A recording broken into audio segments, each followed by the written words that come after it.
舊年嘅2月，我哋就去咗鄰近東京嘅伊豆，過咗一個3日2夜嘅溫泉之旅。今次就同大家分享一下我哋所住嘅2間溫泉旅館。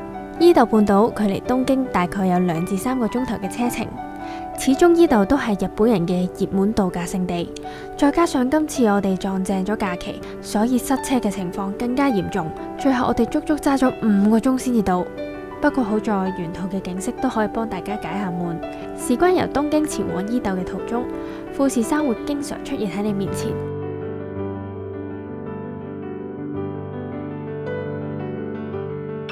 而除咗富士山之外，2月嘅伊豆仲會見到日本最早開嘅櫻花河津櫻。睇下景，聽下歌，唔經唔覺就到咗第一間溫泉旅館——海邊的隱湯清流。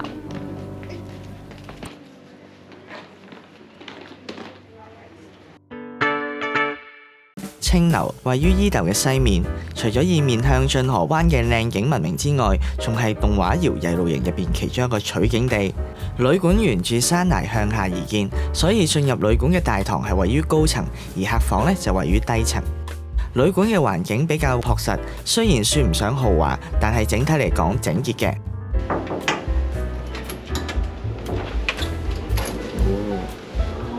一個門應該就係洗手間啦。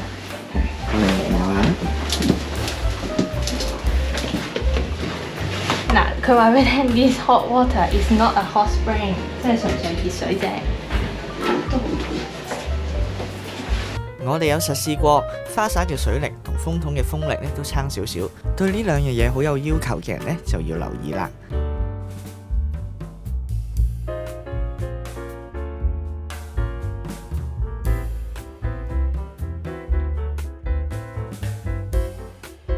然之後就到呢間旅館嘅重點啦。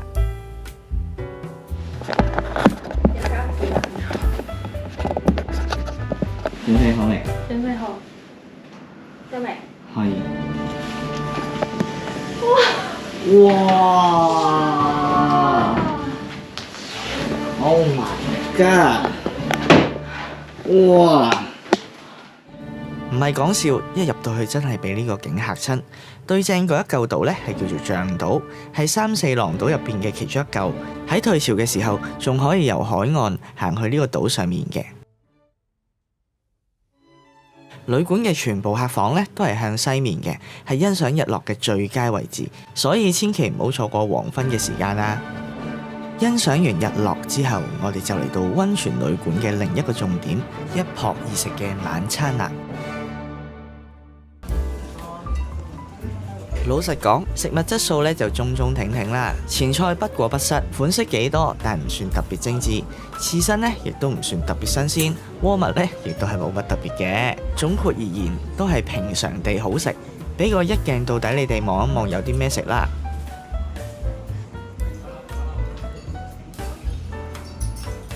另外都要提一提，呢度嘅服務質素呢，只可以話合格啫，可能因為宴會廳嘅人數實在太多啦。所以就算我哋想揾人協助呢，都揾咗好耐先揾到。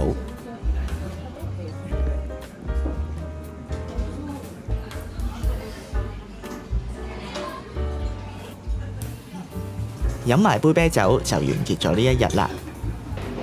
叫得海邊的隱湯，又點可以錯過佢哋嘅海邊露天風呂呢？露天風呂嘅入口就係呢個位置，有分大浴場同私人太設風呂嘅。太設風呂喺你 check in 嘅時候呢，就要 book 定㗎啦，最好其實係 book 黃昏嘅時段嘅。不過因為我哋比較遲 check in 嘅關係呢，我哋就得返第2朝可以浸啦。望住個海浸溫泉，都不禁再次感嘆呢度個景真係頂級之中嘅頂級。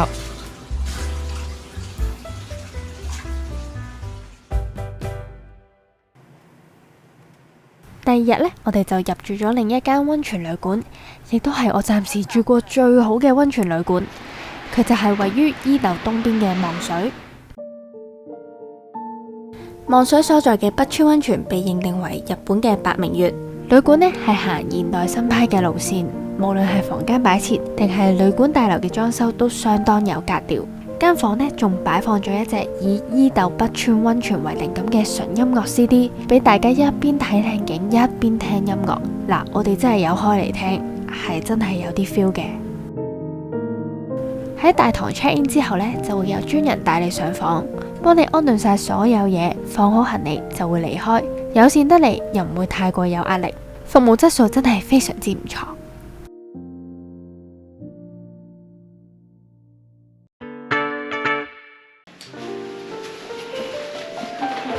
一入到嚟呢，就係個玄關位啦。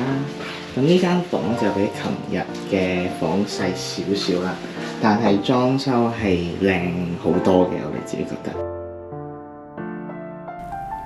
首先，我哋嚟睇下個廁所先，空間非常之闊落，光線柔和而且充足，仲有一塊好大嘅半身鏡。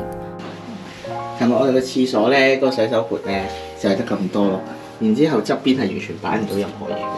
同尋日嘅清流相比呢，呢度花灑嘅水力呢就非常之勁，但係呢就冇浴缸。不過嚟得呢都會浸溫泉，所以呢一個呢並唔係咩大問題。講完個花灑就講埋個風筒啦。尋日個風筒嘅風力呢，連張紙巾都未必吹得喐，而今日呢個呢就好好多啦，至少呢係一個可以正常吹乾你個頭嘅風筒。至於廁所方面呢，旅館都有做到乾濕分離。你睇下，一入到去個馬桶仲會同你 say hi 添。好，跟住我哋嘅房啦，非常之正啦。因為琴日嗰間房係長形嘅，但係長形得嚟呢，其實係用唔到啲地方，反而你正正方方呢，好似仲好。咁所以我哋係幾滿意呢度嘅設計嘅，同埋裝修又靚啦，比較新式少少，我自己覺得呢間啫。跟住呢度就係一個觀景室咁樣嘅地方。呢度嘅景觀呢，同尋日好唔同，係一望無際嘅海景。邊個景靚啲呢，就各有所好啦。但不得不提呢，呢一度嘅玻璃保養呢，真係做得比較好啲。你可以呢好清楚咁樣睇到出面嘅景色，記得配埋隻純音樂 CD， 真係有啲洗滌心靈嘅感覺。跟住我覺得呢個係正嘅，隔離呢間房1、2、3，哇，幾有型！如果我第時有屋企呢，我都要有一個咁嘅位，即係擺下啲酒啊，擺下啲咖啡機啊，即係大家啲 friend 咁啊，瞓喺呢個位嗰度，係啊，搖下搖下。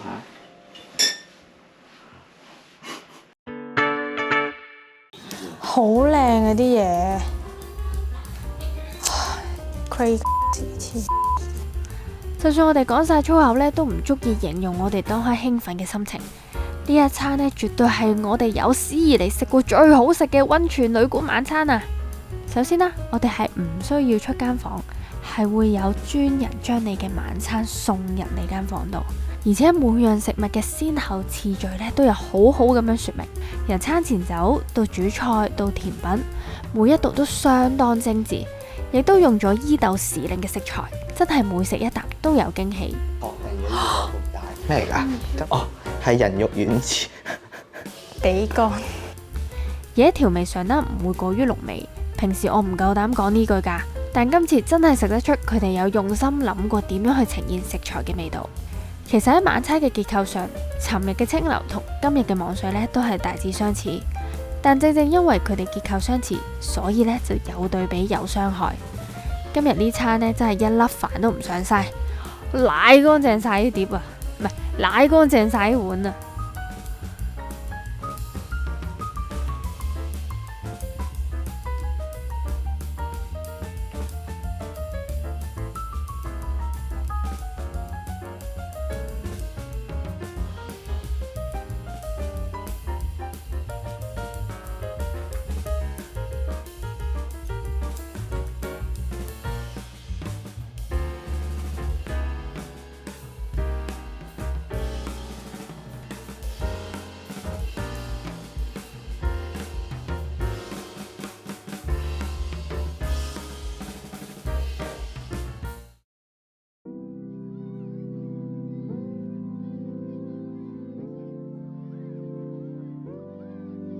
之後呢，就講下望水嘅太子風呂啦。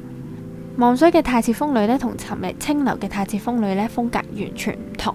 尋日係有一種同大自然融為一體嘅感覺，而今日呢，就係有一種有錢佬喺大自然起間屋嘆世界嘅感覺。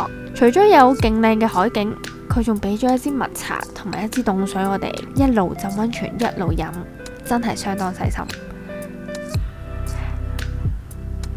我哋之前呢都提過，望水呢一間溫泉旅館呢係望向東面，即係呢一度係可以睇到日出，同時又可以睇到月出，所以呢，你想 book 夜晚或者朝早就睇你自己喜好啦。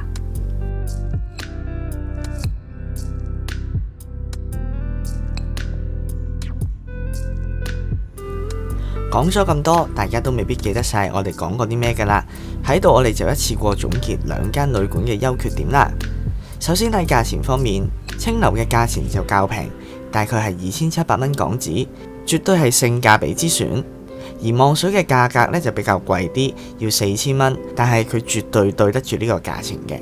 位置上就各有千秋啦。清流係位於西面，所以佢係會睇到日落嘅；而望水係位於東邊，所以佢會睇到日出。咁就視乎你嘅時間上係點樣分配啦。至於景色方面呢，清流呢就有島嶼作為點綴，而且亦都係搖曳露營嘅取景地，呢兩樣都係一個比較大嘅賣點嚟嘅。而望水呢邊呢，就有一望無際嘅大海景，感覺上呢會比較平靜少少。而去到食物質素方面呢，望水呢就係我哋有史以嚟食過最好食嘅溫泉晚餐。最後去到溫泉嘅質素方面啦，清流嘅太子風呂呢，絕對係一大賣點，可以同大自然融為一體，真係不負隱世之湯嘅美名嘅。而望水呢，就比較着重高級嘅享受，亦都會比較有安全感少少。兩間嘅溫泉旅館其實都非常之高質，我哋兩間都推介嘅，同埋以上都係我哋少少嘅個人意見。如果有啲咩得罪呢，就都冇辦法㗎啦。